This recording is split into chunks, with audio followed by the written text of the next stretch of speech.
এই মুহূর্তে পাওয়া খবর, অবশেষে ভারতের কলকাতার সঞ্জীবা গার্ডেনের সেপ্টিক থেকে বেরিয়ে আসলো লাশের টুকরা। উদ্ধার করেছে ভারতীয় গোয়েন্দা দল। এর ফলে খুনের রহস্য উদ্ঘাটনে এক ধাপ এগিয়ে গেল দুদেশের প্রশাসনরা। টানা কয়েকদিন ধরে চলা বাংলাদেশ ও ভারতের যৌথ গোয়েন্দা দল ঢাকা এবং কলকাতায় আটক অভিযুক্তদের নিয়ে বিভিন্ন স্থানে তল্লাশি চালিয়েছে, কথা বলেছে অভিযুক্তদের সাথে কথা বলেই অনেক তথ্য উদ্ঘাটিত হয়েছে বলে দাবি সংশ্লিষ্ট দপ্তরের। বাংলাদেশের 4 সদস্যের উচ্চ পর্যায়ের গোয়েন্দা দল ভারতের ঘটনাস্থল পরিদর্শন করেছেন। কলকাতার বিভিন্ন স্থানে পরিদর্শন করেছেন তদন্ত দলটি। মোটিভ উদ্ঘাটনে মোবাইলে ভিডিও কল করে অভিযুক্তদের সাথে কথা বলেছেন ডিবি প্রধান হারুন আর রশিদ। অনেক তথ্য সংগ্রহে সহায়ক হয়েছে ভিডিও কলটি। বৃষ্টির মধ্যেও কসাই জিহাদকে নিয়ে অনেক স্থানে পরিদর্শন করা হয়েছে। ঘটনাস্থল পরিদর্শন করেছে ভারত ও বাংলাদেশের দুই দেশের তদন্ত দল। তাদের দেওয়া তথ্য মতে অভিযান চালিয়েছে দুই দেশের গোয়েন্দা দল। ভারত ও বাংলাদেশ থেকে আটককৃতদের দেওয়া তথ্যে যাচাইয়ে কাজ করছে প্রশাসনের সদস্যরা। তবে উদ্ধারকৃত মাংসের ফরেনসিক রিপোর্টের পরে পাওয়া যাবে তথ্য। প্রকৃত ঘটনা জানা যাবে ফরেনসিক রিপোর্ট পাওয়ার পরে। আসলেই এই মাংসটি এমপি আনারের কিনা না অন্য কারণ, ফরেনসিক রিপোর্টের জন্য অপেক্ষা করতে হবে সংশ্লিষ্ট দলকে। আনারের লাশ কিনা এই ব্যাপারে এই মুহূর্তেই বলতে রাজি হয়নি গোয়েন্দা দল। তবে মোটিভ উদ্ঘাটনে অনেকটা সান্ত্বনা তৈরি হচ্ছে বলে জানেন সংশ্লিষ্টরা। এমন কিছু গোয়েন্দা সদস্য সহ পরিবারের সদস্যদের কথা জানাবো। দুই দেশের মধ্যে তো একটা বন্দি বিনিময় চুক্তি আছেই।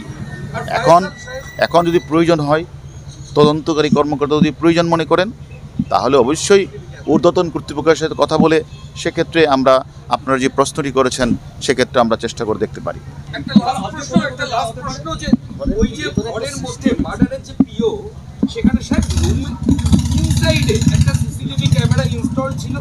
যে ক্যামেরা কাপড় দিয়ে বা কোনোভাবে আটকানো হয়েছিল বলে আমরা খবর পাচ্ছি। এতে কি কোনো ওই মেয়েটার কোনো ইনভলভমেন্ট ছিল? আসলে আপনাকে আমি যে কথাটা বলছি, আমরা মেয়ের সাথে আমাদের কথা হয়েছে, মূল ঘাতকের সাথে কথা হয়েছে, অন্যান্য আসামির সাথে কথা হয়েছে। আমরা সকল তথ্যগুলি আমরা বিচার বিশ্লেষণ যাচাই বাছাই করছি এবং আমরা সেগুলি যাচাই বাছাই করে তদন্তকারী কর্মকর্তা এবং তার বিজ্ঞ আদালতে তার রিপোর্ট প্রেরণ করেন। আপনারা বারে বারে বিধ্বংস খুঁজছেন, কিন্তু এই জেরা করে কি কোনো কোথাও অস্ত্র কোথায় লুকিয়ে যেগুলো দিয়ে কাটা হয়েছিল আমরা তো এটা তো এটার পার্ট, সবকিছুই আমরা তো আমলে নিয়েই আমরা কাজটা করছি। আপনারা কতদিন থাকছেন আর এখানে ইনভেস্টিগেশন? আমরা আজকে আমাদের আরেকটা সৌজন্য সাক্ষাৎ আছে আমাদের কলকাতার কমিশনার মহোদয়ের সাথে, ওনার সাথে একটু পরে আমরা যাব। তারপরে আমরা ওই হাতিশালা কাঠের ব্রিজের কাছে যাব, সেখানে আমরা একটু এগুলো দেখব।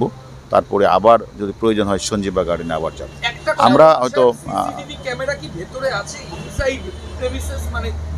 এটা আমরা দেখছি। আমরা এগুলি এখন সবকিছুই তো তদন্তের সাথে সবকিছু তো বলা যাবে না, আমরা আপনাদেরকে পরবর্তী পর জানাবো। সাংসদ সাহেবের পোশাক আশাকগুলো কোথায় ফেলা উচিত? ওইটা সবকিছু আমরা